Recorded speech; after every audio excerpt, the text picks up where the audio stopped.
Sundin ninyo ang pag-ibig, gayon may maningas ninyong pakanasain ang mga kaloob na ayon sa Espiritu. Ngunit lalo na ang kayo'y mga kapanghula, sapagkat ang nagsasalita ng wika ay hindi sa mga tao nagsasalita, kundi sa Diyos, sapagkat walang nakauunawa sa Kanya, kundi sa Espiritu ay nagsasalita ng mga hiwaga.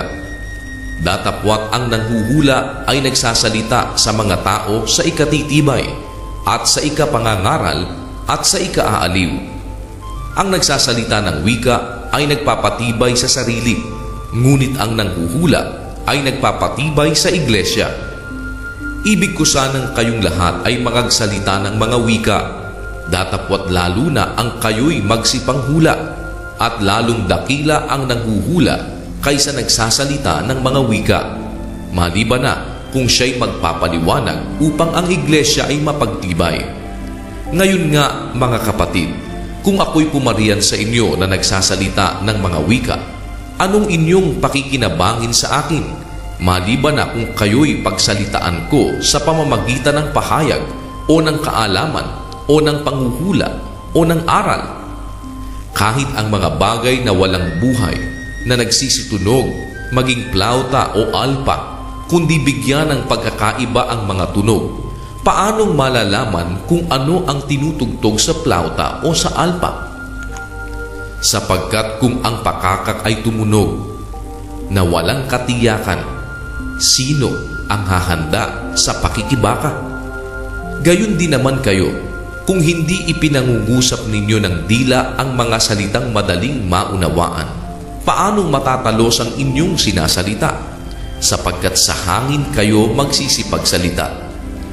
Halimbawa, mayroon ngang iba't ibang mga tinig sa sanglibutan at walang di may kahulugan.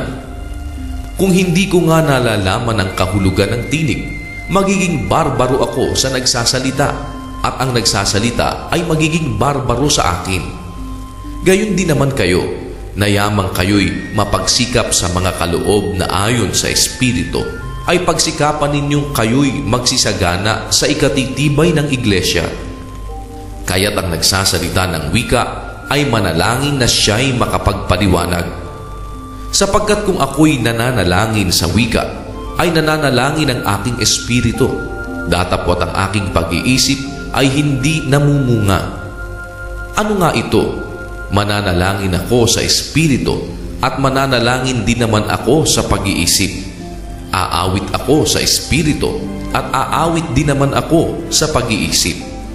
Sa ibang paraan, kung ikaw ay nagpupuri sa espiritu, ang nasa kalagayan ng di marunong, paanong siya'y makapagsasabi ng siya nawa sa iyong pagpapasalamat, palibhasa'y hindi nalalaman ang inyong sinasabi? Sapagkat ikaw sa katotohanan ay nagpapasalamat kang mabuti, datapwat ang iba'y hindi napapagtibay. Nagpapasalamat ako sa Diyos na ako'y nagsasalita ng mga wika na higit kaysa inyong lahat. Ngunit sa iglesia, ibig ko pang magsalita ng 5 salita ng aking pag-iisip, upang makapagturo ako naman sa iba, kaysa magsalita ng 10,000 salita sa wika. Mga kapatid, huwag kayong mangagpakabata sa pag-iisip, gayon may sa kahalayan ay mangagpakasanggol kayo, datapwat sa pag-iisip kayo'y mangagpakatao. Sa kautusan ay nasusulat, sa pamamagitan ng mga taong may iba't ibang wika at sa pamamagitan ng mga labi ng mga taga-ibang lupa ay magsasalita ako sa bayang ito, at gayon may hindi ako pakikinggan nila, ang sabi ng Panginoon. Kaya nga ang mga wika ay pinakatanda, hindi sa mga nagsisisampalataya, kundi sa mga hindi nagsisisampalataya. Ngunit ang panghuhula ay hindi sa mga hindi nagsisisampalataya, kundi sa mga nagsisisampalataya. Kung ang buong iglesia nga'y magkatipon sa isang dako at lahat ay magagsalita ng mga wika at magagsipasok ang mga hindi marurunong o hindi mga nagsisisampalataya, hindi ba ganila sasabihin kayo'y mga ulol? Datapwat kung ang lahat ay nagsisipanghulat at may pumasok na isang hindi sumasampalataya o hindi marunong, mahihikayat siya ng lahat, masisiyasat siya ng lahat. ang mga lihim ng kanyang puso ay nahahayag, at sa gayoy magpapatira pa siya at sasamba sa Diyos, na sasabihing tunay ngang ang Diyos ay nasa gitna ninyo. Ano nga ito, mga kapatid? Pagka kayo'y nagkakatipon, ang bawat isa sa inyo'y may isang awit, may isang aral, may isang pahayag, may wika, may isang pagpapaliwanag. Gawin ninyo ang lahat ng mga bagay sa ikatitibay. Kung nagsasalita ang sino man ng wika, maging dalawa o huwag higit sa 3 at sunod-sunod, at ang isa'y magpaliwanag.